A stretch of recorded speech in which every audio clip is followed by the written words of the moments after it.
আল্লাহর রহমতে ইরানের জনগণ এতদিন পর্যন্ত তারা ইরানের রাষ্ট্রের বিরুদ্ধে বিদ্রোহ করেন। রাহাবারকে মারার ফলে ইরানি জাতি আবার জেগে উঠেছে। ইরানিরা এখন না খেয়ে থেকে হলেও এই সরকারকে চাবে। আমেরিকানরা চাইছে অর্থনৈতিক অবরোধ, তারপরে তারা ইরাকরে দিয়া যুদ্ধ লাগাই দিছে ইরানের সাথে। যুদ্ধ লাগাইয়া সেখানে বনি সদর, ইরানের যে প্রেসিডেন্ট ছিল, সে ছিল আমেরিকার দালাল, সে ছিল প্রতিরক্ষা হেড এবং সে যুদ্ধ ফিল্ডে ছিল। সাদ্দামের বাহিনী যখন ইরানের ভিতরে ঢোকে তখন সে ইরানের সৈন্যদের পিছনে আসতে বলে এরা অনেক অ্যাডভান্স করছে, তোমরা আরও পিছনে এসে প্রস্তুতি নাও।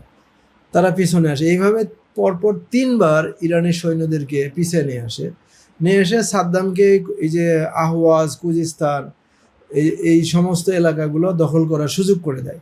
তারপরে ইরানি জেনারেলরা যখন এটা টের পায় তখন তারা তৎকালীন ইমাম খোমেনিকে জানায়। পরে তো সাদ্দাম বনি সদর টের পায় যে সে তো পালায়ে যায়, মহিলাদের ড্রেস পরে সে পালায়ে যায়। এই যে সময় থেকে এরপরে ইরানিরা যুদ্ধ ফিরে আসে এবং যুদ্ধ করতে করতে তারা 8 বছর যুদ্ধ করে সাদ্দাম হোসেনকে পরাজিত করে। ওই যুদ্ধটা কিন্তু এই বর্তমানের যুদ্ধর চেয়ে কম ছিল না, কারণ সাদ্দাম একা ছিল না। সাদ্দাম যে অস্ত্র কিনছে, এই যে ফ্রান্স থেকে মিরেজ বিমান কিনছে, কুয়েতের আমির সেই টাকা পরিশোধ করছে। কুয়েতের আমির একা $5,000 কোটি অস্ত্র কিনে দিছে সাদ্দামকে।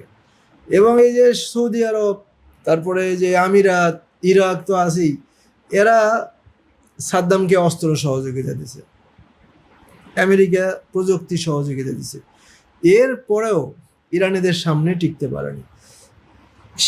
সেটা ছিল একটা যে প্রথমেই বিপ্লবকে ধ্বংস করার জন্য যুদ্ধ চাপিয়ে দেওয়া হয়েছিল।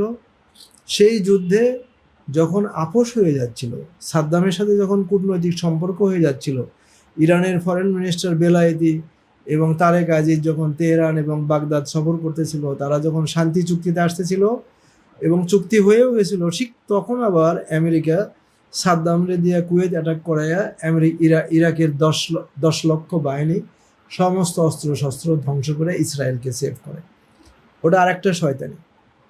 এখন আমেরিকা গত 40 বছরে চেষ্টা করছে যে অর্থনৈতিক অবরোধ দিয়ে কারণটা কি? কারণটা হচ্ছে ইরাকে যদি অবরোধ থাকে ইরানে, তাহলে ইরান তাদের তেল রপ্তানি করতে পারবে না, তারা তাদের বিদেশ থেকে অস্ত্রশস্ত্র কিনতে পারবে না, কিছুই ব্যবসা বাণিজ্য করতে পারবে না।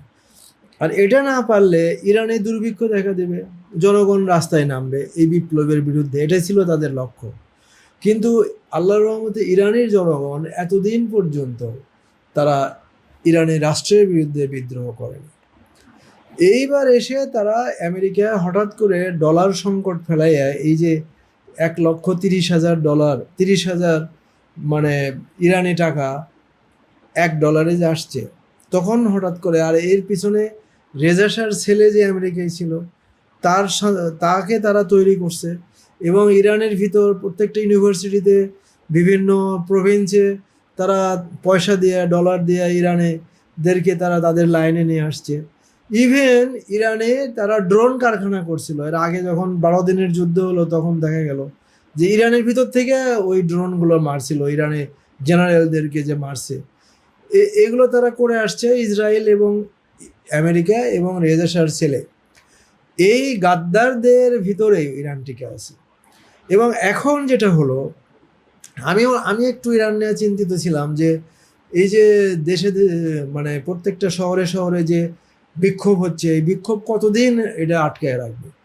কিন্তু এই যে এখনকার যে ইরান, যে আমেরিকা যে যুদ্ধটা এখন শুরু করলো, এই যুদ্ধে যে রাহাবারকে তারা মারলো এবং রাহাবারকে মারার ফলে ইরানি জাতি আবার জেগে উঠেছে।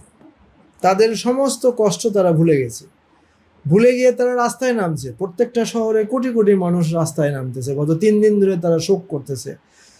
এরপরে ইসরায়েল যে ইরানের, সেই রেজা শাহ যে ইরানের শত্রু ছিল, আমেরিকা যে রেজা শাহ দিয়ে ইরানের প্রায় 1 লক্ষ শহীদ করছে, 2 লক্ষ গুরুতর আহত করছে, এই ইরানি জাতি এখন আবার তাদের শত্রু চিনতে পারছে।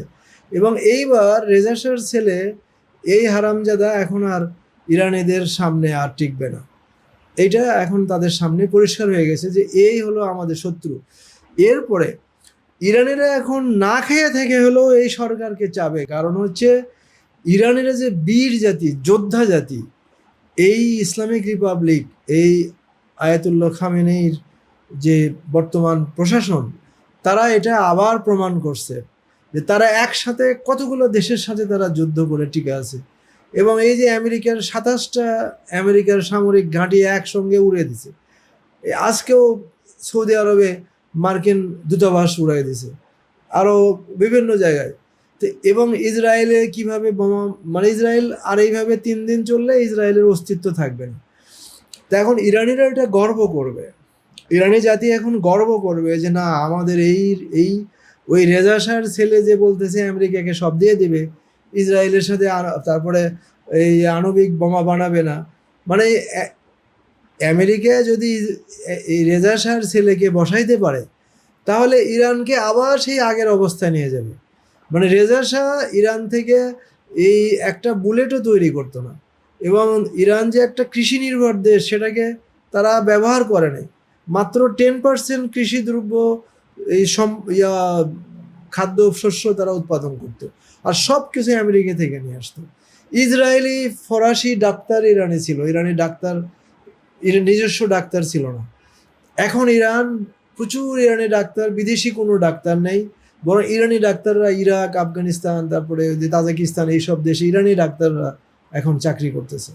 তো ইরান সব দিক থেকে এখন এই অস্ত্র দিক থেকে কি পরিমাণ স্বয়ংসম্পন্ন যে সারা বিশ্ব তাক লেগে গেছে। তো ইরানি জনগণ এটা চাবে না যে আবার এই রিপাবলিক, ইসলামিক রিপাবলিক শেষ হয়ে যাক এবং ইরানের এই সমস্ত অর্জনগুলো, এই অ্যাচিভমেন্টগুলো আবার ধ্বংস হয়ে যায়।